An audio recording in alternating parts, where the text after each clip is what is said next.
प्रकृतिं स्वामधिष्ठाय संभवाम्यात्ममायया यदा यदा हि धर्मस्य ग्लानिर्भवति भारत अभ्युत्थानमधर्मस्य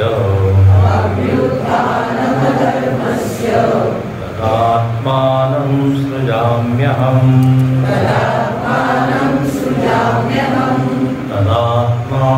सृजाम्यहम्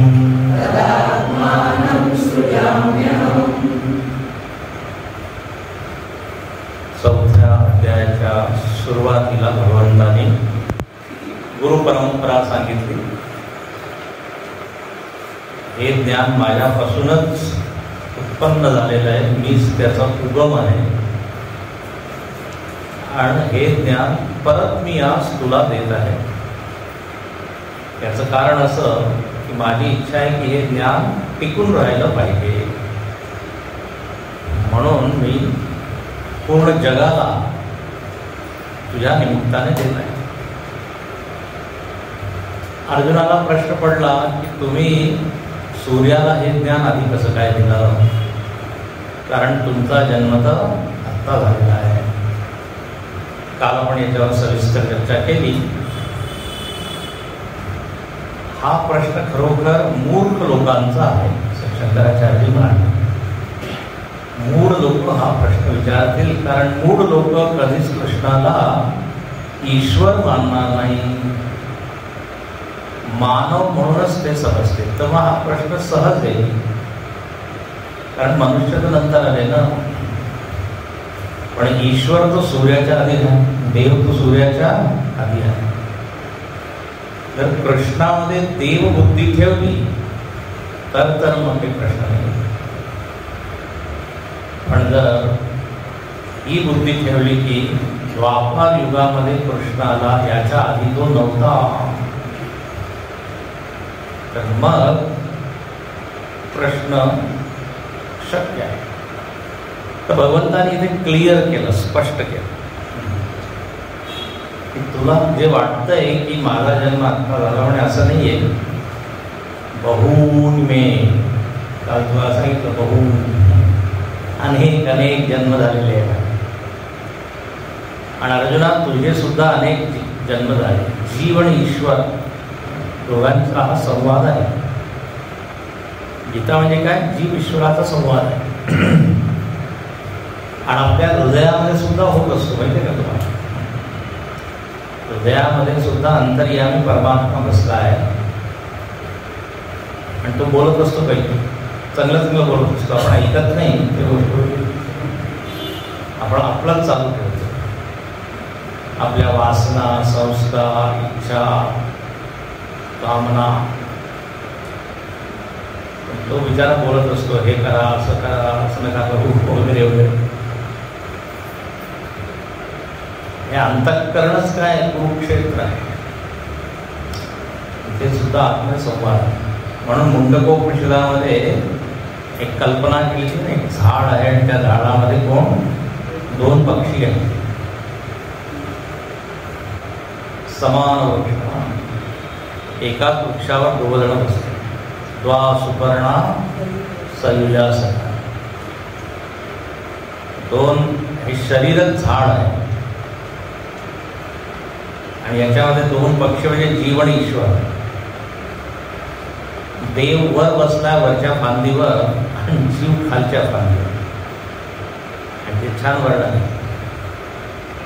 हा जो खालच्या फांदीवर बसलेला आहे तो आंबट गोड फळ खात असतो आणि कधी त्याचा चेहरा एकदम हसरा होतो, कधी एकदम रडला. आणि अशी ही स्थिती पाहून वरचा जो देव आहे तो मजा घेत असतो. वा, आता रडकाण हसरा कशामुळे? तर म्हणे पाप आणि पुण्य आपण कर्म करतो की नाही, त्याचं फळ काय म्हणतो? सुख आणखीन हे दोन फळ आपण चाखत असतो, खात असतो. पण जो ईश्वर आहे तो नुसता साक्षी आहे, तो भोगता नाही. हृदयामध्ये अंतर्यामी परमात्मा कसा आहे, साक्षी आहे. तो लक्ष ठेवतो आपल्या सगळ्या वृत्तींवर, काय काय झालं, पण तो आसक्त होत नाही. अनश्नन अविचाकशीती, अनश्नन, तो खात नाही. तर जे बाहेर आहे ते जात नाही, असं आहे. हा एक असा विचार, संवाद सुरू आहे. अर्जुन आणि कृष्ण म्हणजे देव आणि जीव. आता देवाने काय सांगितलं की तुझ्यामध्ये आणि माझ्यामध्ये काय अंतर आहे तुला माहीत नाही, फरक काय, तुला माहीत नाही तुझे किती जन्म झाले, न त्वं वेत्थ. आणि देवाची ही कृपा आहे, आपल्याला माहीत नाही. फार गोंधळ झाला असतो, घोटाळा झाला असतो. जीव जो असतो ना, जीवाचा लिंग नसतो. ज्या शरीरामध्ये तू जातो तसा तो उन्नत. जीव पुरुषही नाही, स्त्री नाही, वनस्पती नाही, पशु नाही. ज्या शरीरामध्ये जातो त्या शरीराचा जसा आकार, जी जात, त्याप्रमाणे तो म्हणून. म्हणून आपल्या पुराणांमध्ये अशा गोष्टी भरपूर आहेत की एकच जीव वेगवेगळ्या योनींमध्ये जातो आणि भोग भोगतो 1000 वर्ष, 2000 वर्ष, आणि परत तो मनुष्य. यमला अर्जुन झाड झाले, तो कोणी सापच होतो. जड भरताची गोष्ट आहे, मृग योनी, हरण. तर तो राजा भरत तोच झाला कोण, हरण. आता तो हरण म्हणवला जात आहे, पण खरं म्हणजे तो कोण आहे, तो पूर्वजन्मीचा राजा. तर जीवाची अशी यात्रा सुरू असते वेगवेगळ्या शरीरात. आणखी जशी त्याची कमाई त्याप्रमाणे अर्निंग. चांगली कमाई असेल तर चांगलं शरीर, चांगली परिस्थिती, चांगलं कुटुंब. आपण जर चांगला पैसा दिला तर आपल्याला चांगल्या ठिकाणी बंगला मिळतो, 3 BHK, 4 BHK, लॉन असेल तिथे सगळं काही असेल. कारण आपण जी किंमत दिली आहे त्याचप्रमाणे आपल्याला काय मिळेल याच्यावर आहे की आपण काय अधिक कमवलंय. तर इथे सांगण्याचा मुद्दा असा की हाच जन्म पहिला नाही आहे, शेवटचा नाही आहे. आधी अनेक झालेले आहेत, पुढे सुद्धा होईल. जर आत्मज्ञान झालं तर गोष्ट वेगळी. हो, मला खात्री आहे की हा जन्म शेवटचा. Very congratulations. पण असंच असायला पाहिजे. बाबा आता मला नको परत गर्भवास, परत तो दुखणे, तेच. पण आपला संकल्पामध्ये काही दम नसतो, पॉवरफुल नसतो. परत आपण संसाराकडे ओढलो तर हळूहळू हळू आपण एक एक इंच पुढे पुढे जातो. अच्छा, देव म्हणतो माझे सुद्धा अनेक जन्म झाले आहे, गरज पडल्यावर मी येतो. पण मला सगळे माझे जन्म माहीत आहे. अहम सर्वज्ञ. मी का सर्वज्ञ आहे तर म्हणे कारण माझ्यामध्ये अशुद्धी नाही आहे. काल आपण पाहिलं चित्तामध्ये प्रतिबंधक जे दोष आहे ज्याच्यामुळे ज्ञान आवृत्त होतं, ते झाकणाऱ्या त्या गोष्टी त्याच्यामध्ये नाही आहे. किंवा स्वच्छ पाणी असतं की आपल्याला तळामध्ये दिसतं काय. अक्षीण ज्ञान आवरण नाही. म्हणून मला सगळं माहीत आहे. नित्य बुद्ध, नित्य शुद्ध बुद्ध मुक्त स्वभाव. आणि मग काल आपण पाहिलं पुढच्या श्लोकामध्ये म्हणतो की लोक म्हणतात की माझा जन्म होतो आणि मी सुद्धा म्हणत आहे की माझा जन्म होतो, पण खरं सत्य खरी गोष्ट अशी आहे, अजोपी मी खरं म्हणजे अजन्म आहे. जन्म नुसता एक आभास आहे. खरोखर मी काही जन्म घेत नाही. जीवाचा जन्म त्याच्या कर्मामुळे होत असतो, वासनेमुळे असतो, पण माझा जन्म माझ्या इच्छेमुळे होतो की आता काही काम करायचं आहे म्हणून मी. आणि जरी मी असं वावरताना दिसलो, कर्म करताना दिसलो, तरी खरं म्हणजे मी काही करत नाही, पण तुम्हाला माहीत नाही. तुम्हाला वाटतं मी रडत आहे, मी हसत आहे, पळत आहे, आणि सगळ्या लीला आपण पाहतो त्याच्यामध्ये अगदी अभ्यास करतो. पण आपल्या ग्रंथांना जर तुम्ही वाचलं त्यामध्ये सारखं येतं, असं वाटतं जणू काही हा खरोखर जणू काही असा शब्द एस दो असं रडत आहे, जणू त्याला खूप दुःख झालं. जर ईश्वरी जर दुःखी होत असेल तर मग जीवाने कुठे जावं? तर त्याला म्हणतात लीला विग्रह. लीला म्हणजे आपल्या उद्धारासाठी तो एक प्रकारचं काय वर्तन करत, क्रिया करत. म्हणून ते म्हणतो अजोपी सन, मी अजन्म आहे पण संभवामी. खरोखर मी जन्म घेत नाही, पण असं वाटतं की मी जन्म घेतला. काल कोणतं उदाहरण दिलं? सूर्याचं उदाहरण दिलं होतं. काल आम्ही आलो नव्हतो. सूर्याचा उदय आपल्याला दिसतो, पण सूर्य उदय होत नाही. सूर्य तिथेच आहे, आणि त्या मिथ्या सूर्योदयामुळे सगळे काम होत आहे. कमळ उमलत आहे, सगळे लोक आपण काम करत आहेत. तर मिथ्या सूर्योदय व्यावहारिक आहे, म्हणजे त्याचा व्यवहारावर परिणाम होतो. त्याचप्रमाणे देवाचा जन्म जरी तो झाला नसेल, तो खोटा आहे, पण त्याच्यामुळे खूप लाभ होतो. तो एवढ्या लीला करतो आणि त्या लीला ऐकून आपल्याला मन चांगलं होतं. जर देवाच्या लीला नसतील तर कसं वृक्ष होऊन जाईल. जर आपल्या संस्कृतीमधून राम कृष्णाला बाजूला मग नृत्य कसं होईल, नाटक ते राहणार, चित्रकला किती पेंटिंग रामाच्या कृष्णाला, तर किती लाभच लाभ आहे. आणि प्रेरणा मिळते लोकांना, आदर्श आहे. तर देहवान इव इथे शंकराचार्य म्हणतात, असं वाटतं जणू काही तो जन्म घेतो. कारण जर खरोखर जन्म मानला तर काय होईल, सगळे दोष येतील. अस्ति जायते वर्धते विपरिणमते विकारी तो होईल. म्हणून देहवान इव भवाव, जात इव इव इव जणू काही एसतो. आता म्हणे मी संभवामी, मी जन्म घेतो, म्हणजे एक आकार घेतो. आता म्हणे तुम्ही केव्हा घेता, हा प्रश्न.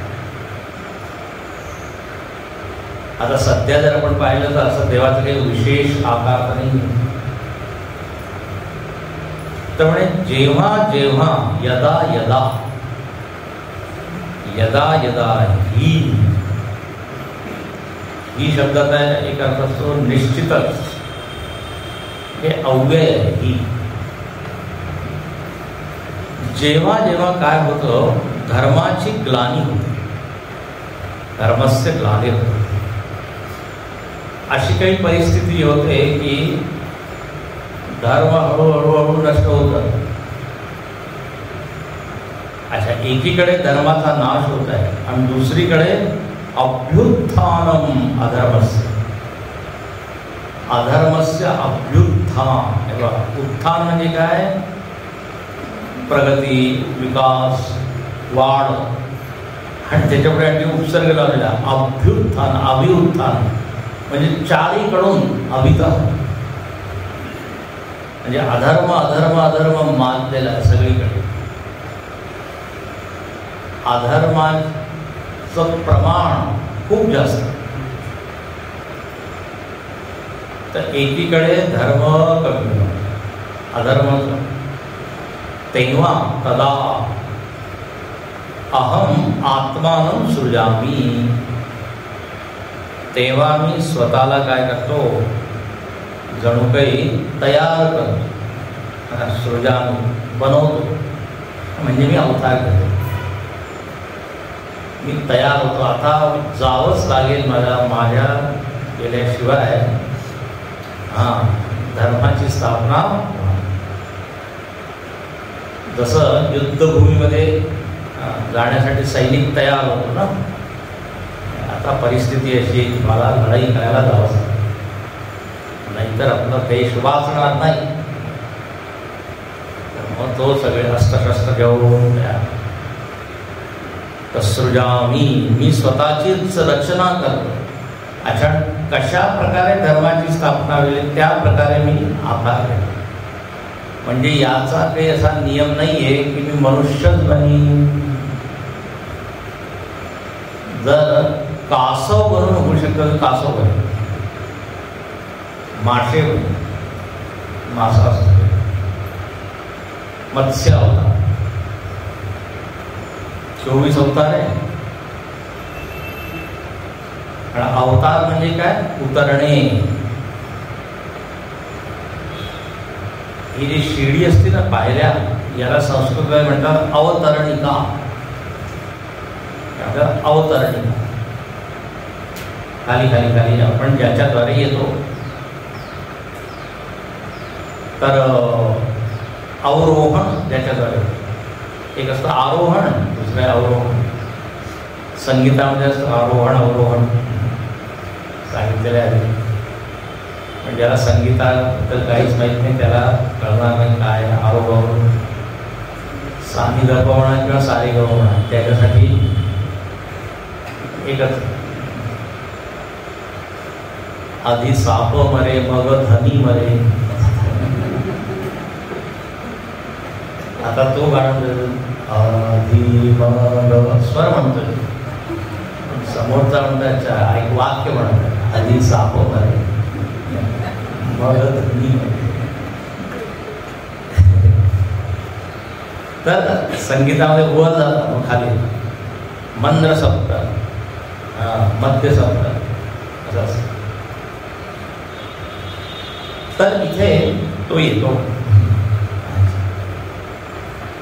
आणि तो केव्हा येईल, कोणत्या रूपात येईल, हा अधिकार त्याचा. म्हणून सृजामी, मी येईल. अच्छा, आता तुम्ही म्हणता की जेव्हा धर्माची हानी होते तेव्हा तुम्ही येता. पण याचा सगळ्यात मोठा प्रश्न आहे, धर्म म्हणजे काय. धर्म शब्दाची व्याख्या तुम्ही करावा. धर्म म्हणजे काय, हिंदू धर्माची ग्लानी होती तेव्हा येता का. तर इथे पहिल्याचा हा अर्थ मनावरून काढून टाका. हिंदू धर्म, मुस्लिम, ख्रिश्चन. गीतेमध्ये हिंदू शब्द आलेला आहे. आणि जे धर्म शब्दाने जे आपण समाजामध्ये जो अर्थ वाचतो, धर्म म्हणजे काय, वेगवेगळ्या पूजा पद्धती, रिलिजन त्याला लोकांनी त्याचा अनुवाद केलेला. तुम्ही धर्म म्हणजे रिलिजन नाही करत. धर्म शब्दाचा फार गंभीर अर्थ. धर्म शब्दाचे एवढे अर्थ आहे वेगवेगळ्या प्रसंगामध्ये, संदर्भामध्ये. धर्म म्हणजे एक असतो स्वभाव, एक अर्थ आहे तो इथे नाही आहे, पण तुम्हाला सांगून ठेवतो. धर्म, अग्नीचा धर्म काय, उष्णता. पाण्याचा धर्म काय, थंड, शीतल. धर्माचा अर्थ काय झाला, स्वभाव. ज्याच्यामुळे ती वस्तू वस्तू आहे त्याला म्हणतात धर्म.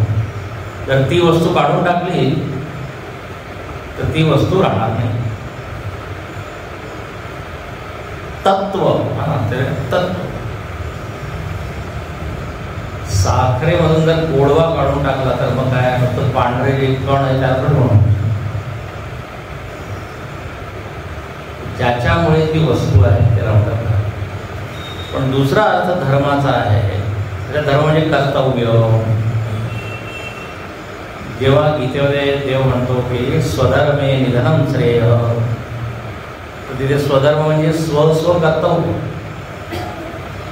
आपापली ड्युटी. धर्म म्हणजे काय? ड्युटी. पण जो मूळ अर्थ आहे धर्माचा तो असा आहे, धारयते अनेन इति धर्म. धारणा धर्म इत्याहु. महाभारतामध्ये परिभाषा. ज्याच्याद्वारे धारणा होते, जुळले जातं समाज, लोक. That by which everybody is United. जोडणारी जी तत्व आहे, जोडणारे जे तत्व आहे त्याला काय म्हणून धर्म. संस्कृतमध्ये त्याला म्हणतात धारणा. मराठीमध्ये हा अर्थ नसेल. धारणा, धारण करणे म्हणजे जोडणे. तर धर्म म्हणजे एक विशिष्ट क्रिया, विशिष्ट कर्म त्याला नाही म्हणत. असा विचार, अशी वृत्ती, अशी क्रिया ज्याच्याद्वारे समाज जोडला जाईल, बस त्याला काय म्हणू आपण धर्म. म्हणजे नुसतं भजन म्हणणंच धर्म आहे असं नाही, किंवा अहिंसा करणे धर्म आहे असं नाही. जर त्याच्यामुळे समाजाचं नुकसान होत असेल, लक्षात घ्या, तर अहिंसा काय? अधर्म आहे. आणि हिंसेमुळे जर जगाचं रक्षण होत असेल तर हिंसा सुद्धा काय? मग धर्म. म्हणजे मूळ सिद्धांत काय, मूळ ओळख काय, ज्याच्याद्वारे सगळ्या वस्तू, व्यक्ती, समाज, सृष्टी जोडली जाईल. आणि जर या परिभाषेला आपण जर ठेवलं, मग विचार केला की कोण आहे जो सगळ्यांना जोडणारा आहे. आता विचार सुरू. एकदा हे निश्चित झालं की धर्म म्हणजे जोडणारं घटक, जोडणारं तत्व. मग आता सगळ्यात मोठा जो तत्व आहे, घटक आहे, ज्याच्याद्वारे सगळे काही जोडलेले आहे, तो म्हणजे परमात्मा आहे, भगवंत आहे, अधिष्ठान आहे. धर्म म्हणजे काय? म्हणजे देव सर्वोच्च स्तरावर. आता व्यवहारामध्ये धर्म म्हणजे काय? तर म्हणे हे जेवढे जीवन मूल्य आहे, नैतिक मूल्य, हे नैतिक मूल्य सुद्धा काय म्हणले जातात? धर्म. कारण त्या नैतिक मूल्यांमध्ये ते लक्षण आहे, तो गुण आहे, जोडण्याचा गुण आहे, तोडण्याचा गुण नाही आहे. जीवन मूल्य म्हणतात, मराठीत काय म्हणतात? नैतिक मूल्य, जीवन मूल्य. तर सत्य, श्रद्धा, मैत्री, विश्वास हे नैतिक मूल्य आहे. अच्छा, हे कुठून उत्पन्न झालेले? तर म्हणे हे देवापासूनच आलेले आहे. जीवन मूल्याचा उगम कुठून आहे माहिती आहे? भगवंतापासून. आणि जेव्हा भगवंत स्वतः आचरण करतो तेव्हा हे सगळे जीवन मूल्य त्याच्यामध्ये दिसतात. तो स्वतः डिमॉन्स्ट्रेट करतो. डिमॉन्स्ट्रेट म्हणजे त्याचं प्रत्यक्षीकरण. सध्याच्या जमान्यामध्ये काय झालेलं आहे, लोक हे जीवन मूल्य कुठून शिकतात? मीडियामधून, सिनेमामधून, आहे की नाही? म्हणजे चुकीचे असतात. जीवन मूल्यांचा सोर्स देव आहे, त्याचा विचार करतो. तर हे जे जीवन मूल्य आहे, विश्वास आहे, एवढे एवढे सद्गुण आहे, ते धर्म आहे. त्याला आपण म्हणून धर्म. सगळे लोक जोडले जातात सत्यामुळे. असत्यामुळे दूर होतात की नाही. गंमत आहे, हे जे चोर लोक आहेत, चोर, त्यांची एक टीम आहे. ते चोरी करणाऱ्यांची टीम ते अपसामध्ये कसे असतात, अगदी प्रामाणिक असतात. त्यांना जोडणारं तत्व ते सत्यच आहे. कोणी जर खोटं बोललं तर आऊट. ते एकमेकांवर विश्वास ठेवतात, एकमेकांची मदत करतात. त्यांना एका ग्रुपमध्ये बांधणारे सगळे चांगले तत्व. हा, ते काम चुकीचं करतात ते वेगळं. जर कोणी काही त्या ग्रुपमधल्या गोष्टी बाहेर सांगितल्या आणि त्या दुसऱ्याला कळल्या, त्याला मारून टाकतील किंवा याचा अर्थ काय आहे की जीवन मूल्य हे जोडणारे आहे. आणि जगामध्ये पहा की जीवन मूल्यांचाच आदर आहे. पूर्ण जगामध्ये खोटं बोलणे याला कोणी सत्य चांगलं मानत नाही, अभिमानाला चांगलं मानत नाही. हे युनिव्हर्सल जीवन मूल्य, सार्वत्रिक, सार्वभौमिक. तर धर्माची हानी होणं म्हणजे काय, जीवन मूल्य यांचा ऱ्हास होतो. आणि आपण पाहतो की समाजामध्ये आता किती लोक त्या जीवन मूल्यांचं पालन करतात. आणि ही कठीण पहा, जीवन मूल्यांवर विश्वास ठेवणे आणि त्याप्रमाणे आचरण करणे. नाही तर चांगल्या चांगल्या गोष्टी आपण करत आहोत, पण आचरणात जर आलं नाही तर मग त्याला धर्म म्हणणार नाही. धर्म म्हणजे काय, आचरणामध्ये ते सगळे तत्व आहे. आणि त्यांनीच मग स्थिरता, एकोपा, प्रेम, समरसता हे सगळे. आता काय लोक छान छान भाषण देतात, पण समाजामध्ये काही फरक होत नाही. याचा अर्थ काय, ते स्वतः जगत नाही. लोक तर आचरण मीमांसा त्याला म्हणतात धर्ममीमांसा. म्हणजे आचरणामध्ये ते सत्यावर मी भाषण म्हणजे दिलं, पण जीवनामध्ये कधी चांगलं काम, सत्य काम केलं नाही. जेव्हा वेळ आली तेव्हा खोटं बोललं तर मग काय.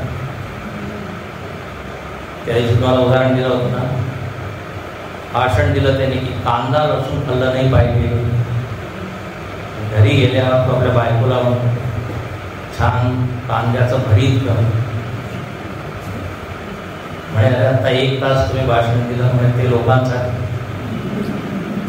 आपल्या जीवनाची काय घेणं आहे, असंच होत आहे. आता मोठे मोठे हे नेता लोक वगैरे सुद्धा छान छान गोष्टी,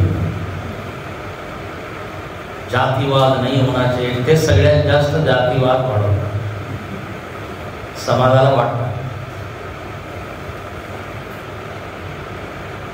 आचरण आणखी जे सद्गुण आहे त्यामध्ये गॅप असेल तर मग धर्म वाढणार नाही, धर्माचा विकास होणार. झालं जीवन. आणखीन असं म्हटलेलं आहे की ज्याच्याद्वारे समष्टीचं हित होतं त्याला म्हणतात धर्म.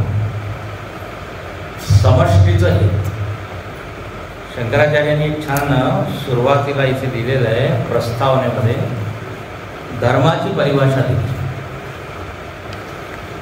ते म्हणतात जगत स्थिती कारणम. सुंदर वाक्य आहे. जगत स्थिती कारणम प्राणीनाम साक्षात अभ्युदय निश्रेयस हेतु यह स धर्म. याचा अर्थ आहे, 2 इथे मुद्दे मांडले. ज्याच्याद्वारे जगाची स्थिती होते, जगत तुटत नाही, म्हणजे जगाचा नाश होत नाही, विध्वंस होत नाही. आणि ते म्हणतात प्राणीनाम स्थिती कारण प्राणीनाम, सगळ्या प्राणींचं हे मनुष्याला नाही दिलं. सर्व प्राणी सुखी होते. असं आचरण काय आहे? धर्म. स्थिती कारणं प्राणीनाम साक्षात आहे. आणि दुसरं, ज्याच्याद्वारे दोन गोष्टी जीवनामध्ये येतील त्याला म्हणतात धर्म. निःश्रेयस आणखीन नाही का अभ्युदय, हे दोन शब्द आहेत. हे कोणते दोन शब्द आहेत? भारी शब्द. निःश्रेयस आणि अभ्युदय. अभ्युदय म्हणजे सर्वांगीण विकास माणसाचा, चारीकडून विकास, म्हणजे समृद्धी, संतुष्टी, हे सगळं त्याला जागतिक दृष्टीने तो विकसित झालेला, त्याला काय म्हणतो? अभ्युदय. आणि निःश्रेयस म्हणजे तसंच असतं कल्याण, पण त्याचा मूळ अर्थ आहे निःश्रेयस म्हणजे मोक्ष. म्हणजे भोग आणखी मोक्ष दोन्ही देणारा कोण आहे? धर्म. भुक्ती मुक्ती प्रदाताय तस्मै श्री गुरवे नमः, असं गीतेमध्ये म्हटलं आहे. भुक्ती मुक्ती प्रदाता, सद्गुरु दोन्ही देतात. म्हणजे धर्मामध्ये ही क्षमता आहे की तुम्हाला भोग म्हणजे तुमचं जागतिक जीवन म्हणजे प्रापंचिक ते सुद्धा परिस्थिती चालू होईल. अनेक लोकांना काय वाटतं अधर्म केल्याने समृद्धी आणि पैसा मिळेल, असं नाही. आता दशरथ महाराज, जनक महाराज एवढे मोठमोठे राजे झाले, ते खूप श्रीमंत होते, पण ते काय अधर्मामुळे? असं म्हणलेलं सुखस्य मूलम धर्म आणि धर्मस्य मूलम अर्थ, चाणक्याने. तर जर आपण आपल्या कर्तव्याच्या द्वारे पैसा मिळवला त्याने सुद्धा अभ्युदय होईल. आणि दुसरं म्हणजे धर्म कुठे नेणार आहे? मोक्षाकडे. तर हे जेवढे जीवनमूल्य मी सांगितले ते सगळे हे दोन्ही काम करतात, अभ्युदय आणि निःश्रेयस. कळतंय का? सगळं जागृत असतं. सध्या तुमचा धर्म आहे जागे राहून ऐका. आणि यदा यदा ही प्रवचनं भवति तदा तदा जागृत धर्मस्य ग्लानी भवति.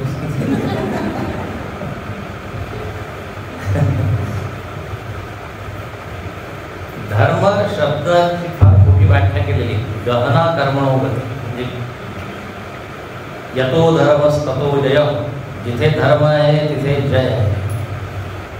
यतो धर्मस्ततो धर्मो रक्षति रक्षिता. जो धर्माची रक्षा करतो धर्म त्याचा रक्षण. जसं आपण जर पैसा वाचवला तर मग तो पैसा आपल्याला वाचतो.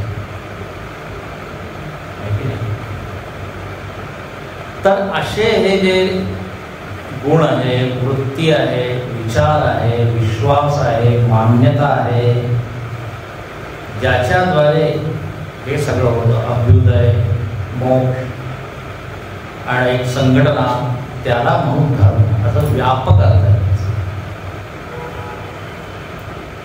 आता काय होतं, या धर्माची ग्लानी होतात. म्हणजे या पद्धतीने जगणारे लोक कमी होत जातात. ठीक आहे, आचरण त्याच्या जीवनामध्ये त्यांची संख्या कमी. अच्छा, एक आणखी सांग, धर्माचे 3 प्रकार तुम्ही ऐकलं असेल. सामान्य धर्म, विशेष धर्म, आपद धर्म. हे 3 धर्माचे 3. सामान्य धर्म म्हणजे मी मनुष्य आहे,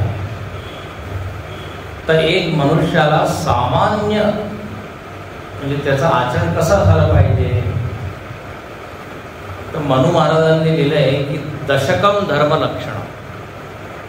दशकम धर्मलक्षण हे 10 गुण त्याच्यामध्ये असायला पाहिजे. तो मनुष्य अमेरिकन असो की पाकिस्तानी असो की भारतीय असो, तो मनुष्य आहे ना, मग त्याच्यामध्ये हे असतं धृती, क्षमा, दमो अस्तेयम शौचम इंद्रिय निग्रह धीर विद्या सत्यम क्रोध दशकम धर्म लक्षण. आता श्लोक आहे हा, घ्यायचा आहे का? ग्रुपवर काय गुण हा. तर धृती, धृती म्हणजे धैर्य. धृती क्षमा, क्षमा गुण छान आहे. असं म्हणतात क्षमा वीरस्य भूषणम. जे वीर लोक आहे ते जर क्षमा करत असतील तर त्यांचं एक भूषण आहे. आणि ज्याला काहीच करता येत नाही तो जर क्षमा करत असेल तर तो करू नाही शकतो. काय क्षमा करतो? पण तो शिक्षा करू शकतो आणि मग तो क्षमा करत आहे, त्याची शोभा वाढते. क्षमा, धृती, क्षमा, दमो. दम म्हणजे संयम, इंद्रियांवर संयम. दम. अस्तेयम, अस्तेय म्हणजे चोरी न करणे. अस्तेय याच्यामध्ये येतं ना, यम नियमामध्ये आहे ना अस्तेय. धृती, क्षमा, दमो, अस्तेयम. शौचम पावित्र्य, शरीराच्या दृष्टीने पवित्रता, विचाराच्या दृष्टीने पवित्रता, मनाची पवित्रता. शौचम. धीर विद्या सत्यम काय होतं? धृती, क्षमा, दमो, अस्तेयम, शौचम, इंद्रिय निग्रह. इंद्रिय निग्रह. दम मध्ये तुम्ही मनाचा संयम घेऊ शकता. दम म्हणजे दमन करणं, म्हणजे ताबा मिळवणं. तर तो एक जनरल शब्द आहे. आपण इथे इंद्रिय निग्रह म्हणजे तो इंद्रियांचा. आणि धीर विद्या सत्यम क्रोध. तर धी म्हणजे काय? धी म्हणजे बुद्धी. पण इथे बुद्धी तर ठीक आहे, पण बुद्धीमध्ये विवेक असायला पाहिजे. बुद्धी तर उपकरण आहे, इन्स्ट्रुमेंट आहे, पण त्यांनी करायचं काय आहे? विचार, विवेक. तर धी हे चांगले विचार. विद्या, विद्या म्हणजे ज्ञान. धीर विद्या सत्यम, आचरणामध्ये सत्य असावं. अक्रोध, अक्रोध फार जास्त तापट स्वभाव, त्याने नुकसानच होतं. झाले का 10? दशकम धर्मलक्षणम, याला म्हणतात सामान्य धर्म. आणि पहा, या सगळ्या वृत्ती जोडणार आहे की नाही? मूळ जे लक्षण आहे त्याच्यामध्ये लागू होतं की नाही? धारणा धर्म, विद्या असेल किंवा अक्रोध असेल, फार रागीट कोणी असेल, तापड असेल, तर मग लोक त्यापासून लांब झालं, म्हणजे तुटले. तर याच्यावर विचार करा. मनु महाराजांनी सांगितलं दशकम धर्म, सामान्य. मग त्यानंतर विशेष धर्म. विशेष धर्म म्हणजे आपण सगळेजण एक एक विशेष भूमिकेमध्ये आहोत. एक आपलं काय पद आहे, आपली एक पोझिशन आहे, आपलं एक वय आहे, विशेष वय. सगळ्यांचं एकसारखं नाही, वय वेगळं आहे, सगळ्यांची परिस्थिती वेगळी आहे, सगळ्यांचं प्रोफेशन वेगळं आहे. कोणी डॉक्टर आहे, कोणी इंजिनियर आहे, कोणी. मग आपले संबंध आपण पतीच्या भूमिकेमध्ये, पुत्राच्या भूमिकेमध्ये, तर त्या त्या भूमिकेमध्ये जे जे कर्तव्य केले पाहिजे त्याला काय म्हणू? विशेष. विशेष धर्म. कोणी कलाकार आहे त्याचा धर्म वेगळा आहे, कोणी संन्यासी आहे त्याचा धर्म वेगळा आहे. तर विशेष धर्म. आणि तिसरं आहे आपत धर्म. आपत धर्म म्हणजे असं की जर तुमचा जीव जात आहे की तुम्ही मरत आहात, भुकेले आहात, तहान किंवा भूक लागली आहे, तर असं म्हटलंय की तुम्ही चोरी करून खाऊ शकता.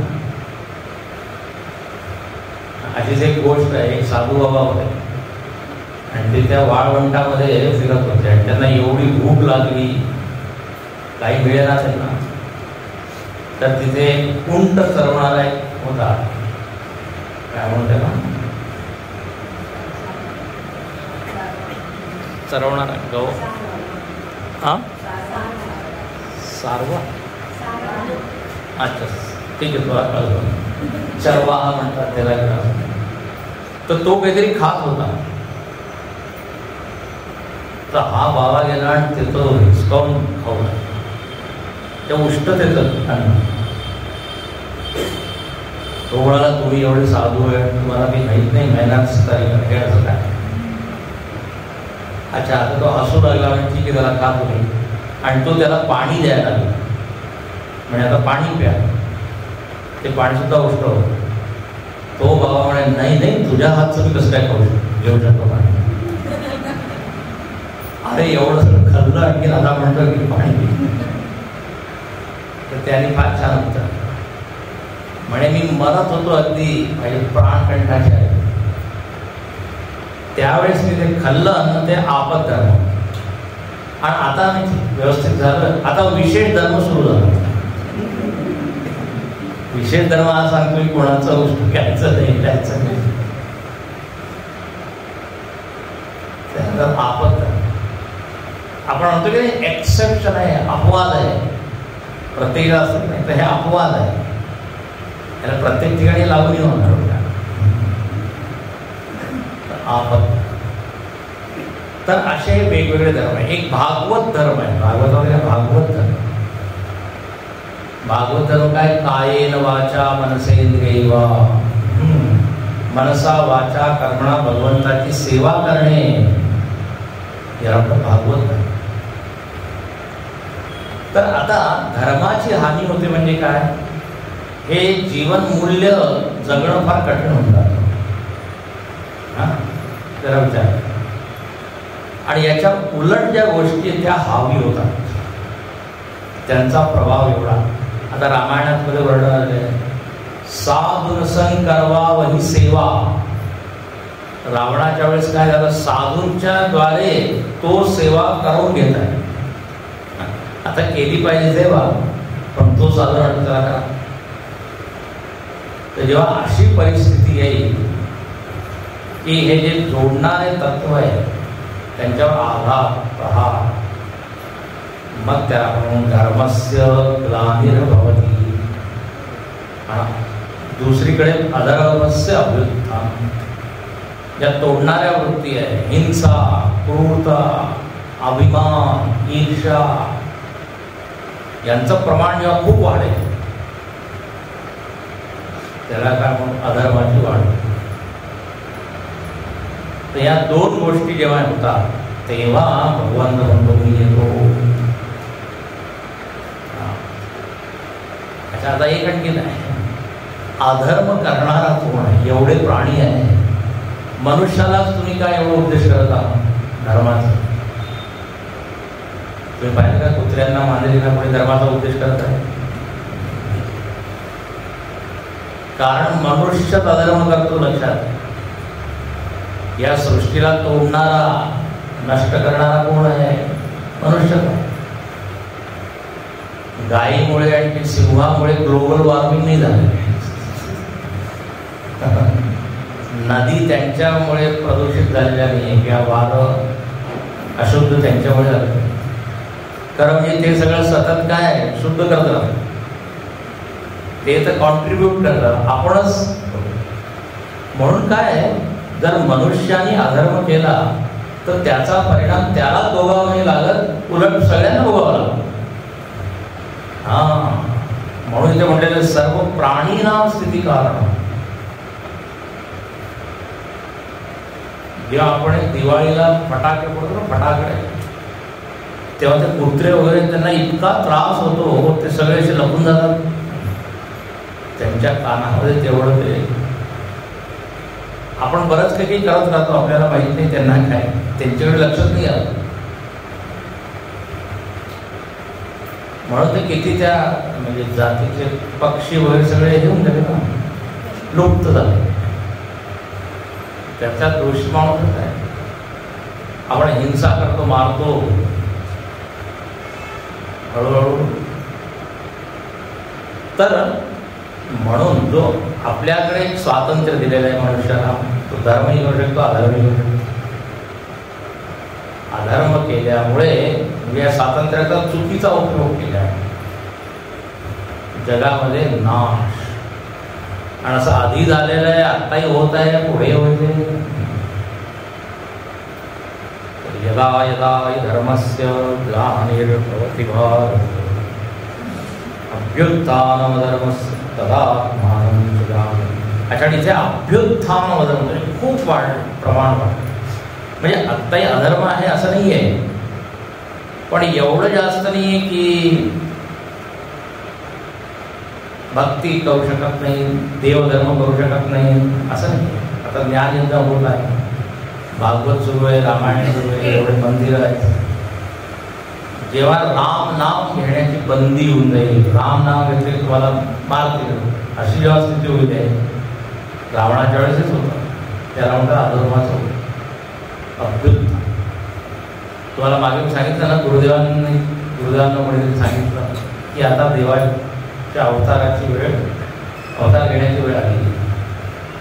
कारण इतका भ्रष्टाचार, दुराचार, अनाचार, अत्याचार सगळा. गुरुदेव काय म्हणाले, अजून एवढं काही वाढलं नाहीये, याच्यासाठी आम्ही लोक पुरेसे आहोत. साधू संत आहे अजून, ते काम करत आहे. बरोबर आहे. जेव्हा सगळ्या देवता लोकांना कैद केलेलं आहे रावणाने, माहिती आहे, त्याला म्हणतात अधर्माचं पराकाष्ठा. वायुदेव, चंद्रदेव, इंद्रदेव सगळे हात जोडून उभे आहेत. जेव्हा पूर्ण सृष्टीचा ताबा रावणाने हातावर घेतला, तेव्हा सगळे त्रास आहे. आता काय छळ करायचं, पृथ्वी रडकून निघाली म्हणे, पापी लोकांचं ओझं मला सहन होत नाही. तेव्हा ती प्रार्थना केली. तर दैवी वृत्तीवाले जे लोक आहेत त्यांचं जगणं कठीण होऊन जातं. तेव्हा आपण समजायचं की अधर्म. अनेक वेळा उदाहरणं दिलेले आहे. कुठे शहरामध्ये काही दंगा म्हणतात, म्हणजे भांडणं वगैरे होतात, आपसामध्ये लोक समजवण्याचा प्रयत्न करतात, पण जेव्हा ते काही होत नाही मग तिथे अवतार होतो. कोणाचा? पोलीसचा अवतार. आता म्हणजे मलाच ठीक करावं लागेल. पोलीस म्हणतात आमच्या दारी नाही होते, तर मग पॅरामिलिटरी फोर्स, मोठमोठे सैनिक होते. तर जेव्हा देवता म्हणतात की आमच्याद्वारे नाही होणार, साधू संन्यासी म्हणतात आमचंच कठीण झालं जर, तेव्हा मग तर म्हणून यदा, ही फार मोठी घटना आहे, एक छोटी घटना नाही आहे भगवंताचं समष्टीमध्ये. अच्छा, दुसरं एक आणखी आहे, अवतार सुद्धा दोन प्रकारचे. एक समष्टीमध्ये अवतार होतो, त्याचंच वर्णन इथे आहे जे आपण पाहतो की समष्टीमध्ये जगामध्ये तोडणारे लोक जास्त आहे, जोडणारे कमी आहे. मग भगवंत सगळ्यांच्या समोर येऊन सगळ्यांना दर्शन देतो आणि सगळ्यांचा सांभाळतो. तर लक्षात घ्यायचे, लक्षात नाही का, समष्टीमध्ये जो अवतार होतो त्याचं कारण अधर्म आहे, ठीक आहे, धर्माचे. आणि दुसरा एक अवतार त्याला म्हणतात व्यष्टीमध्ये अवतार. व्यष्टी म्हणजे माझ्यासाठी देव येतो.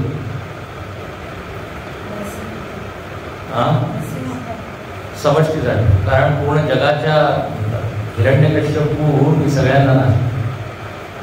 पण व्यष्टीमध्ये अवतार म्हणजे माऊलीला दर्शन दिलं, नामदेवाला दर्शन दिलं, तुकारामाला दर्शन दिलं. तर इथे अवताराचा हेतू अधर्म नाही आहे, इथे काय आहे, भक्ती. भक्तीमुळे एका संतासाठी, एका भक्तासाठी देव जेव्हा अवतार घेतो त्याला व्यष्टी अवतार. आणि तो अवतार असा असतो की तो फक्त त्यालाच देतो, दुसऱ्याला नाही दिसत.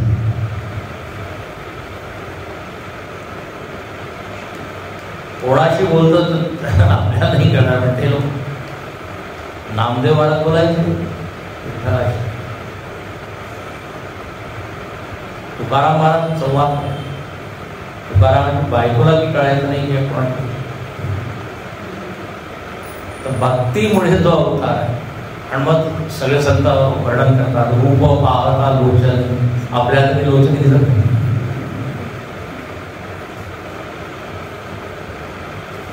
तर धावून येतो त्या भक्ताच्या रक्षणात, त्याला म्हणतात वैष्णव. आणि त्याच्यासाठी अधर्म नाही, भक्ती, प्रेम, साधना, अनुष्ठान हे करा. रामदास स्वामींना रामाने दर्शन दिलं, 13 कोटी जप केले. नाही तर कोणी फक्त एवढंच ऐकलं की अधर्म केल्याने देव येतो, तर ठीक आहे आता उद्यापासून असं सुरुवात करू, देवाला यावंच नाही. चुकीचा अर्थ. तर असं इथे भरपूर चिंतन. गुरुदेव उदाहरण द्यायचे, हे पहा, जेव्हा जग व्यवस्थित सुरू आहे तेव्हा देवाला याची काही गरज नाही. गुरुदेव उदाहरण द्यायचे, जेव्हा गाडी चालत आहे आपली कार, ड्रायव्हर आतमध्ये बसलेला आहे, तो चालवत आहे, कोणाला दिसतही नाही. पण जेव्हा गाडीमध्ये बिघाड होते, गडबड होते, मग काय, त्या ड्रायव्हरचा अवतार होतो. दार उडून तो बाहेर येतो, सगळ्यांना दुकानचा हा आहे का, आणि मग तो गाडीचं बोनेट वर, मग तो तिथे धर्माची स्थापना करतो. या नटामुळे गडबड होत आहे, हा धर्म करतात, त्याला ठीक आहे. जोपर्यंत ठीक आहे आतमध्ये बसलाय, कोणाला दिसत नाही. किंवा शाळेमध्ये पोरं जेव्हा शांत बसते तेव्हा, पण जेव्हा पोरं हल्ला करतात आणि सारखं शिक्षिका म्हणते गप्प बसा गप्प बसा, जेव्हा ते मानत नाही, मग हातामध्ये काठीचा होता एकदम. अरे बा, एक आणखी सांगतो, सध्या देव कंट्रोल करत आहे, अंतर्यातून आतमधून कंट्रोल करत आहे. आणि अनेक लोक, म्हणजे सगळेच लोक त्याचं ऐकत आहे. बरेच लोक, सगळे तर नाही. आपण काही करायला जातो पण आतमधून आवाज येतो, नाही बरोबर नाही आहे. तर जोपर्यंत अंतर्यामीचं ऐकणारे लोक भरपूर आहे, तोपर्यंत बाहेर येण्याची गरज नाही. पण जेव्हा लोक आपल्या वासनेबद्दल, वासनेच्या द्वारे किंवा इच्छेच्या द्वारे सगळे कर्म करतात, अंतरात्म्याला अगदी पूर्णपणे काय त्याकडे दुर्लक्ष करतात, तर मग तो अंतर्यामी काय होतो, बहिर्यामी. सगळे बारीक बारीक गोष्टी आजही तो नियंत्रण करत आहे, पण आतमध्ये तो बहिर्यामी. आतमधून जेव्हा तो कंट्रोल करत आहे ना, तर ते कंट्रोल मित्राप्रमाणे सल्ला देत आहे. असं केलं तर बरं होईल, बरोबर, असं शाबाशी देतो, टोकाटोकी करतो मित्राप्रमाणे.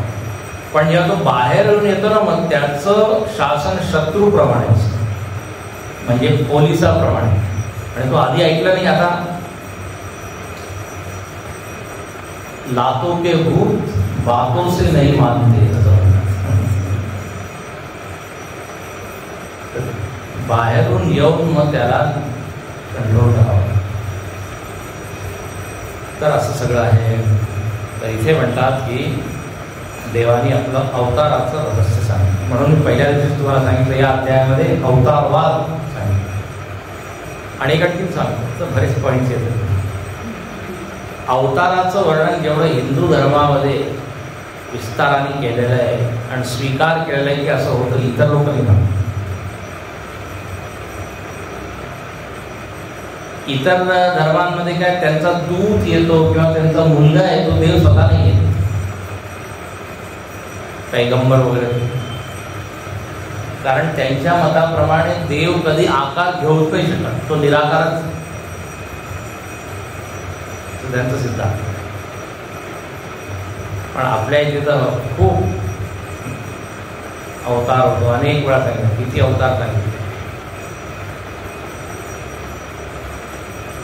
आता ठीक आहे, जेव्हा अधर्माची वाढ होते आणि धर्माची हानी होते तेव्हा मी येतो. आता तुम्ही काय करता? तर म्हणजे मी धर्माची स्थापना करतो. कशी करता तुम्ही? धर्माची स्थापना करण्याची कला काय आहे? पुढच्या श्लोकात 8व्या श्लोकात, परित्राणाय साधूनां विनाशाय च दुष्कृतां धर्म संस्थापनार्थाय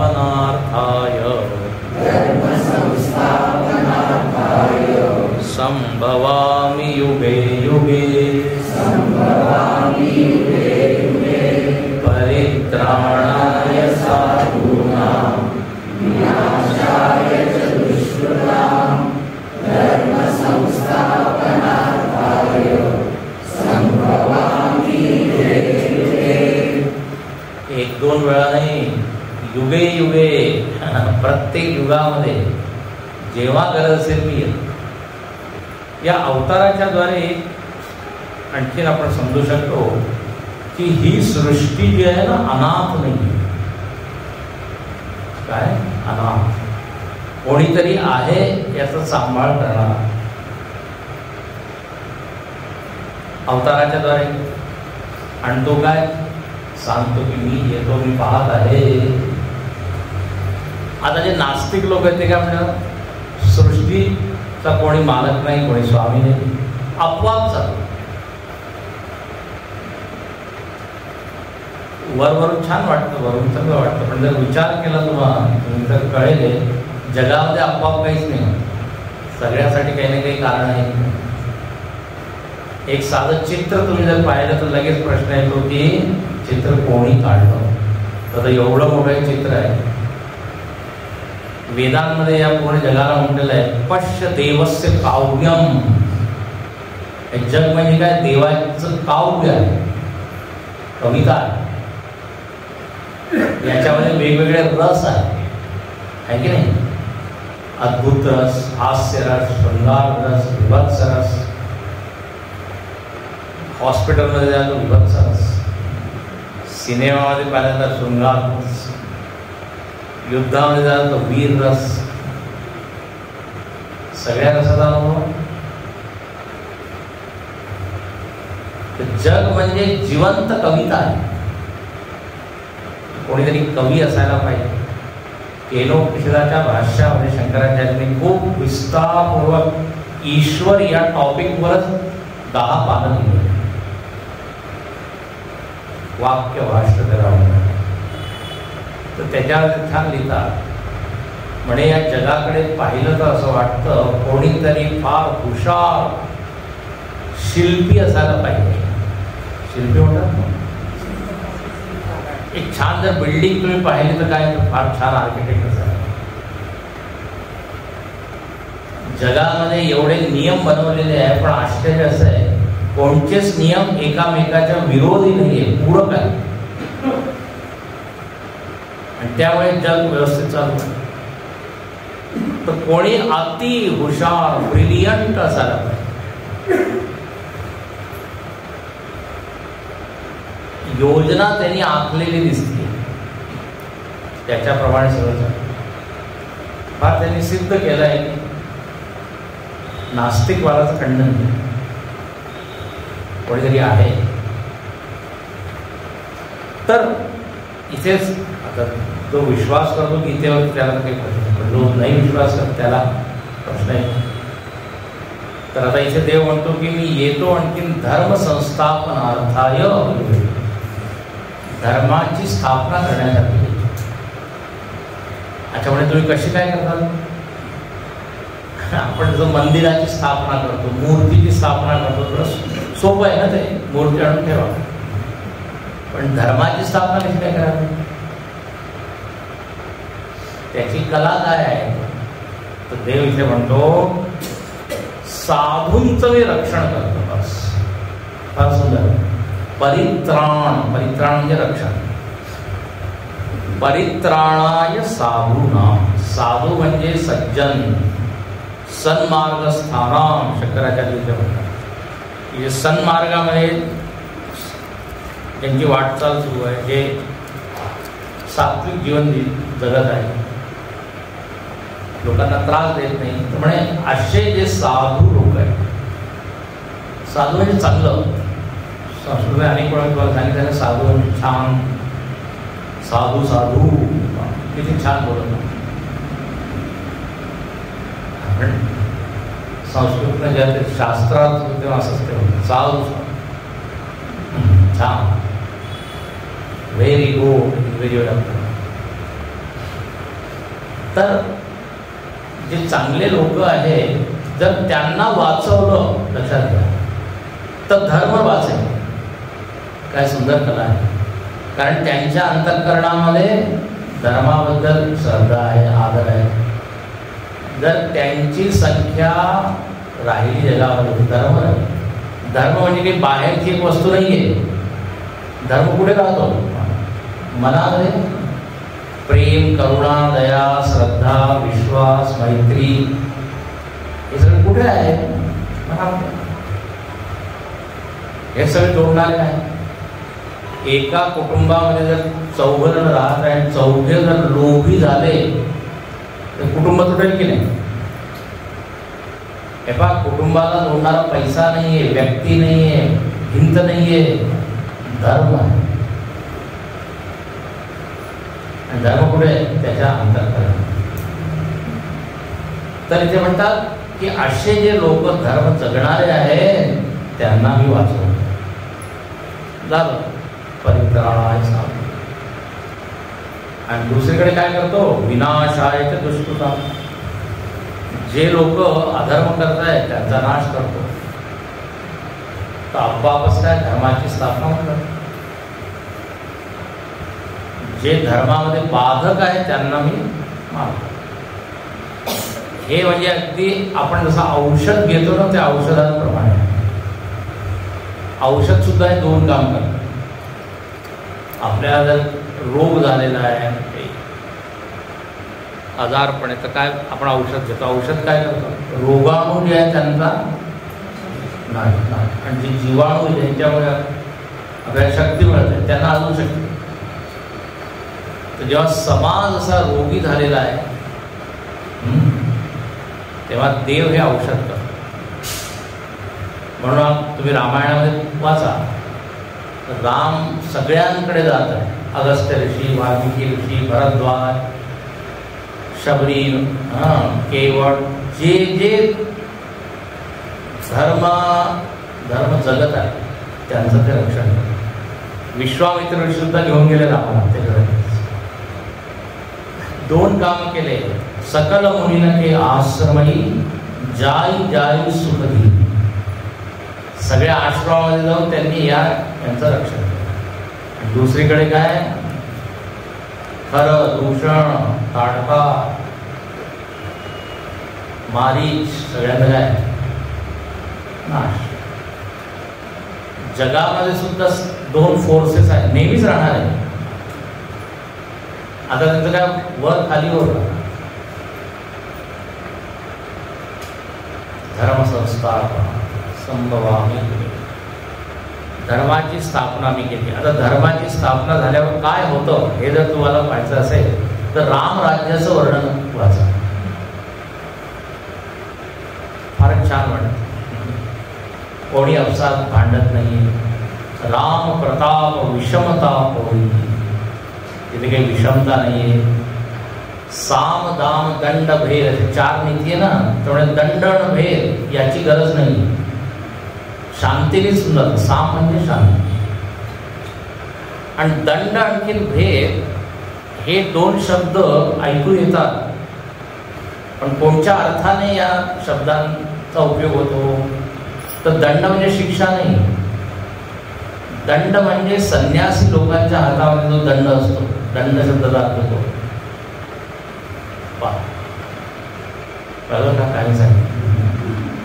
दंड जतीन कर, म्हणजे दंड म्हणजे शिक्षा वगैरे हा अर्थ नाही. दंड शब्द ऐकला की एकदम अच्छा कोणी संन्यासी आहे. आणि भेद म्हणजे तिथे म्हणतात संगीतामध्ये, नृत्यामध्ये, तालामध्ये जे भेद असतात वेगवेगळे, त्रिताल, एक ताल, भेद शब्दाचा अर्थ तोच तिथे घेतला जातो. भेद म्हणजे हा नाही की तुझं वेगळं आहे, माझं वेगळं आहे, याचं वेगळं आहे. हा छान वर्णन आहे. हत्ती आणखीन वाघ एकाच घाटावर पाणी, गजपंचानन असं म्हणतात. आणखीन सगळे जे व्यापारी असे वाटतात सगळे कुबेर आहे, एकदम पोट पुढे आलेलं, म्हणजे मस्त बिझनेस सगळ्यांचा चांगला चालला. शेठ लोक आता आज 3 प्रकारचे ताप नाही, आधी भौतिक, आधी भौतिक. आणि जास्त लोक आजारी पडत नाही, आजार नाही येत का? कारण जंक फूड खात नाही, भेसळ नाही, सगळं व्यवस्थित, म्हणून आरोग्य सगळ्यांचं असं सगळं वर्णन आहे. धर्म जिथे असतो तिथे हे सगळं. उद्या आरती. जय